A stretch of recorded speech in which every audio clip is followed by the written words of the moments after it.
On prend les chômeurs pour des fraudeurs. La fraude, c'est 0,4%. Hein. Il y a des 8% de gens qui ne recherchent pas activement, mais la fraude, vraiment, la triche, c'est 0,4%. Et donc, amalgamer l'ensemble des chômeurs à des fraudeurs, pour nous, c'est inacceptable. Toutes les études montrent que les chômeurs cherchent du boulot et cherchent du travail stable. Et ce que ça pousse à faire, en fait, c'est un arsenal de plus pour essayer de faire en sorte que les gens prennent les petits boulots dégradés, parce qu'en fait, les chômeurs travaillent. Vous dites que ça concerne seulement, il y a seulement, selon Pôle emploi, ces chiffres de Pôle emploi, 8% des chômeurs qui ne suivent pas vraiment les obligations qui devraient être les leurs. Si la proportion est si infime que cela, en quoi ça change les choses alors ces mesures? Ça concerne que 8% de personnes. Mais ça ne concerne même pas 8%, parce que parmi les 8%, c'est des gens, par exemple, qui ont un CD de 3 mois, qui restent inscrits et puis qui vont revenir à l'assurance chômage. Pourquoi vous énervez si ça concerne une infime proportion de gens?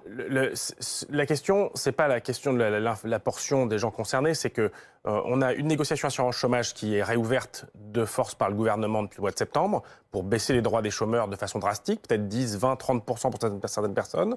Et on vise particulièrement les gens qui travaillent justement, les petits boulots. Et en fait, ce que ça vise à faire, c'est que ça vise à pousser les gens à accepter, vous n'avez pas détaillé tout, mais par exemple à prendre un boulot largement en dessous du salaire qu'on avait auparavant.